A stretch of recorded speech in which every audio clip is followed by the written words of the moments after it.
Hey everyone, welcome back to Melissa's Kitchen Table. Today we're going to be doing the 12 Days of Christmas Cookie collab with Mandy from Living in the Mom Lane. So for all of my subscribers, thank you for coming back. I hope you enjoy what you see, and I hope you go over to Mandy's channel and show her some love. I will leave her link down below so you can watch her video and you can subscribe to her channel. And for everyone coming over from Mandy's channel, thank you and welcome. I hope you guys enjoy what you see and hope you guys subscribe. So every day we're both going to be bringing you a cookie recipe, something that we like to make or traditional to our Christmas time, and I hope you guys enjoy.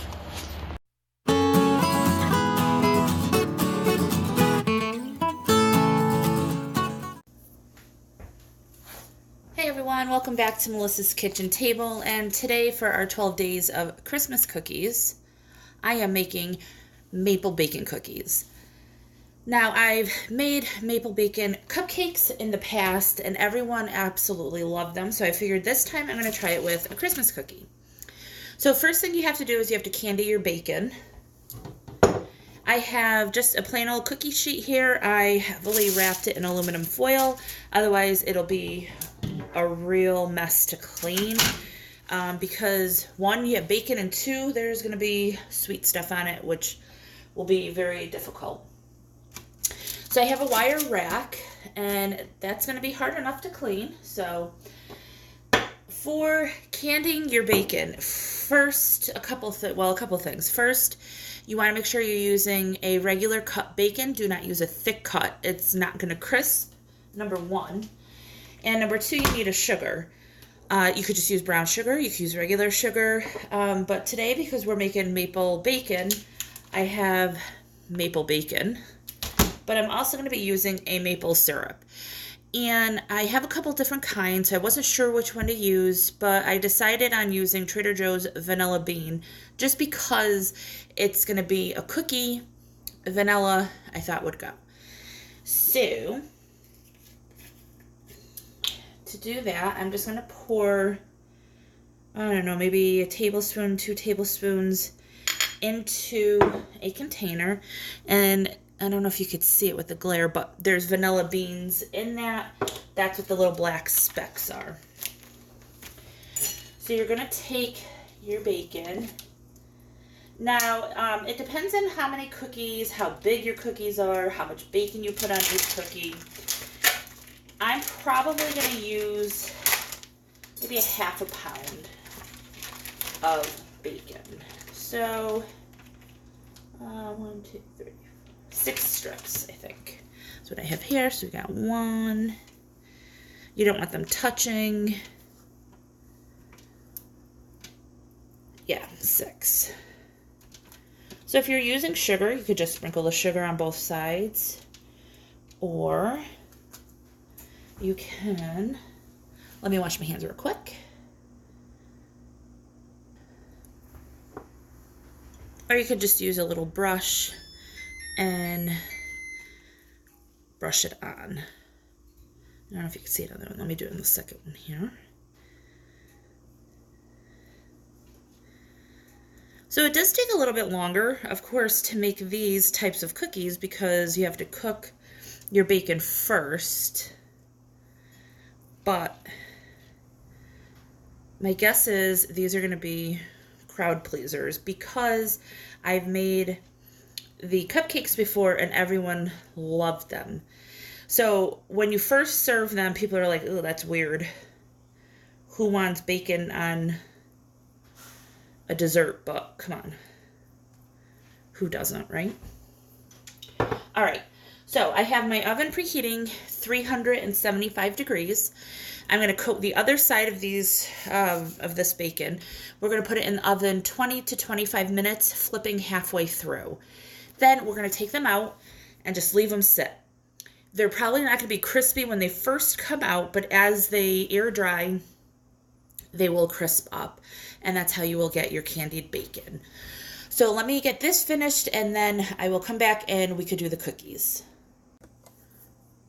Okay, so for the cookies, you need 1.5 sticks of butter that's room temperature. And we will try to mix that up best we can.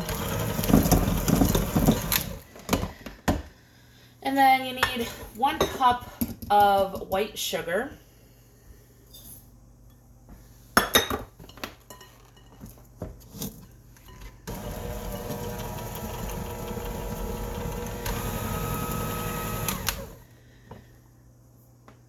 I need to clean that out of the beaters. Hang on.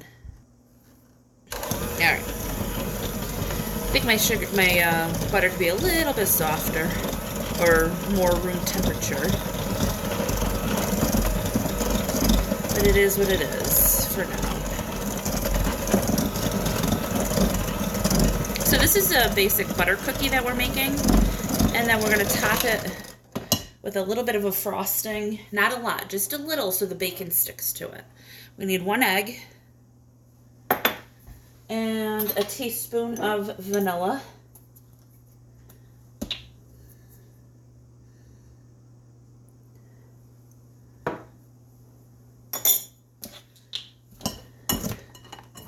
You could, of course, use a KitchenAid, like a stand mixer, which is what I typically use, but not everyone has them.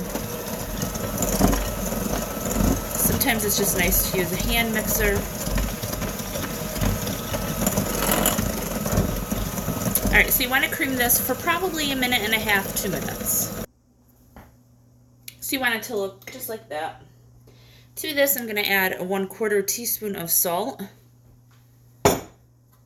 and 1/2 teaspoon of baking powder. So that's 1/4. So I'm going to have to add 2.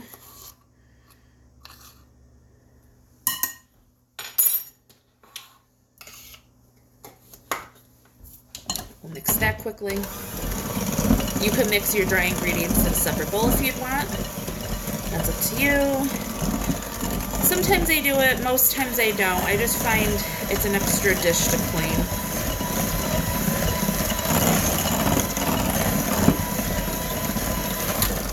Sometimes I will do it if I'm making like a chocolate recipe and you need to integrate the chocolate and the flour. And sifting would also will help with that.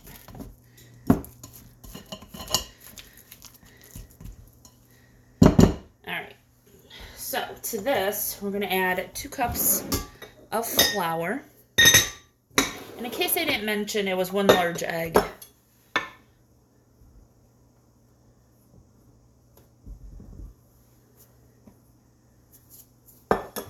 Start this out on low.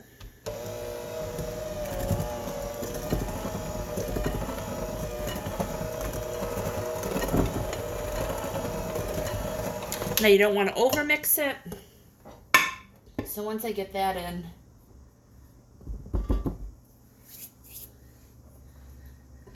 I will do the second one.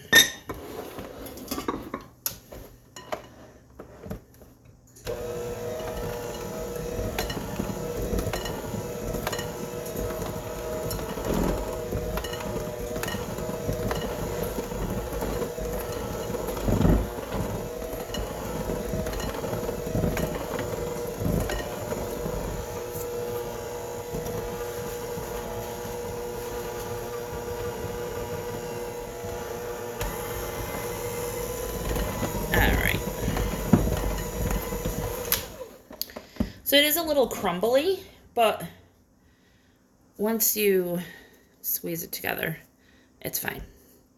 And I'm going to use a cookie scoop for this. So I just need to get 2 baking sheets aligned with parchment paper. The oven needs to be 350 for the cookies. I'm going to let this rest for probably a half hour. The bacon's still going. So once the bacon's cooled, this should be ready to go into the oven. All right, and I'm going to use a small cookie scoop, a real tiny one. So you could just pop these in your mouth in 1 bite. Of course, you can use a larger scoop. You can form these by hand. These you could probably even cut out if you wanted to. But I'm just going to use my cookie scoop like that.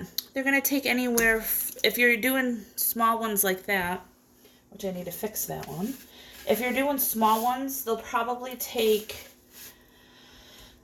8 to 10 minutes. Bigger ones will be like 10 to 12 minutes. So I just push it together first and then put it in.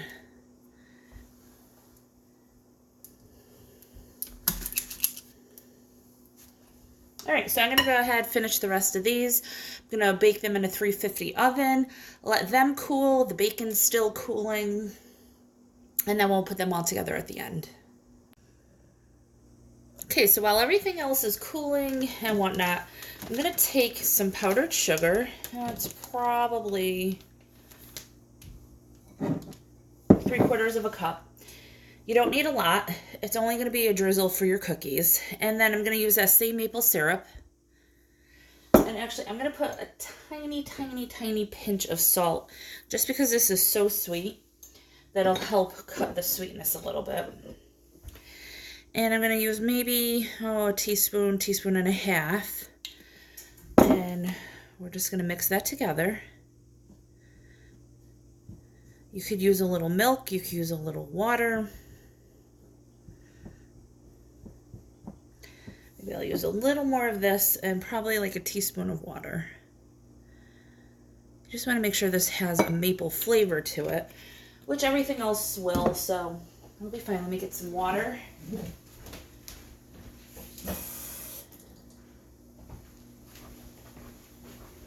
And you want to just do a teaspoon at a time because this sugar melts down easily and you could easily put too much.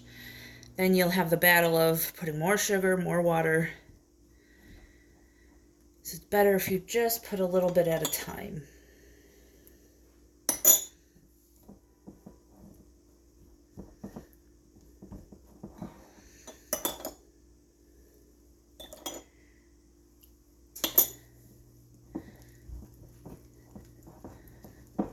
And of course, it's not a set measurement because, I mean, it all depends on how many cookies you have, how much frosting you want to use. I think this should be good. You might hear Kane in the background. Our neighbors came home, and he's got to talk to them every time. All right, so this is good. You could color it, use food coloring if you'd like. I don't want to because the bacon is going to be the focus. All right. So let that sit for a little bit. Once everything's cool, I will show you how I put them together, and that's it. Okay, so once everything's all cooled, here's one of the cookies. Now, like I said, I made mine really small. I chopped up the bacon. You can hear it's candied. And we have our frosting. So I just like to take the cookie, dip it in that, let the excess drip off, like so, and then quick into the bacon, just like that. I'll show you another one.